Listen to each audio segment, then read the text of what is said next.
Mon métier, c'est d'enfermer les gens, mais pas contre leur gré. Salut, moi c'est David, je suis co-gérant de Brain l'Escape Game de Caen, en Normandie, où j'officie depuis 2019 en tant que Game Master notamment. Ce qui me fait lever le matin, c'est simple, c'est la perspective de rencontrer des personnes différentes, des groupes différents, ou alors de voir des gens revenir parce qu'ils ont adoré leur première expérience chez nous, et de les emmener ailleurs, dans un univers totalement différent de ce qu'ils pourraient trouver dans la réalité, et ensuite d'échanger avec eux pour avoir le retour sur expérience. Parce que ça, le social time, ça n'a pas de prix. Alors, ma meilleure anecdote à moi, c'est ma plus grosse foirade aussi, c'était à mes débuts. On avait eu un couple qui avait demandé expressément à pouvoir faire en sorte qu'un couple d'amis les accompagne en salle avec le bandeau sur les yeux jusqu'au bout pour avoir la surprise jusqu'au bout. On leur avait répondu benoîtement que non, c'était pas possible, du moins pas jusqu'au briefing. Le jour J est venu, je ne me souvenais plus, je suis allé accueillir une voiture qui était au portail devant l'escape game, et ne voyant pas ce qu'il y avait sur la banquette arrière qui était plongée dans le noir complet, j'ai demandé benoîtement c'est vous qui venez pour l'escape game? Et du coup la grosse éclat de rire en provenance de la banquette arrière, le couple qui se redresse, le bandeau sur les yeux en leur disant j'en étais sûr que c'était cette activité là. Et du coup moi j'ai un petit peu foiré leur surprise, ils m'en ont pas du tout voulu, par contre mes collègues un tout petit peu ils ont mis du temps à me refaire confiance. Alors, avant d'être GM en 2019, j'étais un petit rat de laboratoire, c'est-à-dire que j'étais technicien de laboratoire d'analyse médicale, voilà, c'était le titre exact. Je baignais également dans l'univers des jeux de société, donc j'étais sur Cidre et Dragon, Rue des Jeux, La Nuit du Jeu, à Caen également. Et professionnellement, je m'épanouissais pas, j'arrivais pas à mettre le doigt en fait sur ce qui manquait un peu à ma vie. Et un beau jour, j'ai un ami, Alan, qui a eu besoin de moi, et moi j'ai eu besoin de lui parce que très clairement je partais en burn-out, ça se passait absolument plus bien au travail, et j'avais besoin de donner un sens à ma vie. Et en fait j'ai découvert le métier de GM, et depuis ça ne m'a plus quitté.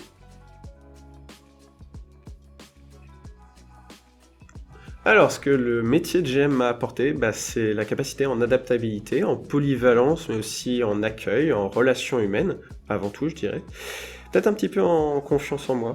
J'en manque encore, mais ça va à bon chemin. Je m'améliore. Et sinon, surtout, c'est le plaisir de pouvoir travailler au quotidien avec une équipe que j'adore. Métier de Game Master, un métier facile? Alors là, non, pas du tout. Non, non, non, au quotidien, on est confronté au pire comme au meilleur, accessoirement l'humain, le facteur variable par excellence. Mais bon, on fait ça pour le meilleur et pour le rire. Alors du coup, moi, les clés qui m'ont manqué au moment où j'ai commencé à bosser chez Brain, et donc ce que j'aurais aimé avoir comme formation, c'est les formations au relationnel humain, tant point de vue équipe que point de vue clientèle, parce que c'est, entre guillemets, comme je le dirais toujours, le facteur variable, et je n'étais pas armé, je n'étais pas équipé, et j'ai un petit peu appris sur le tas. J'aurais apprécié qu'on me dresse l'éventail des possibles de toutes les situations problématiques qu'on peut rencontrer avec les gens pour savoir comment y faire face, parce que c'est un peu compliqué. Si je devais donner un conseil à un GM qui intégrerait mon équipe, c'est crois en toi autant que moi je crois en toi, parce que si je t'ai recruté, c'est pas pour rien, c'est qu'il y a un potentiel, et vraiment aie confiance en toi.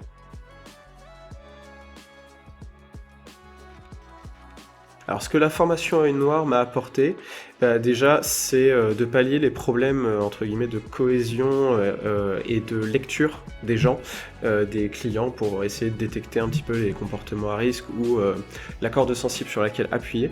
Mais pas que, aussi il y a un fondement de légalité juridique que Julien nous a apporté pour nous sécuriser d'un point de vue humain et aussi local. Mais aussi ce qui nous a permis de susciter à terme un esprit de corps qu'on va faire en sorte de faire perdurer, quels que soient les recrues qu'on a. Cet esprit de corps qui fait que chaque GM fait partie d'un tout, et que le tout est plus important que la somme de ses parties, tout simplement. Je trouve qu'elle serait utile à tout nouveau GM qui se lance, ou alors toute nouvelle enseigne qui ouvre. C'est vraiment quelque chose, c'est un must-have, c'est un indispensable.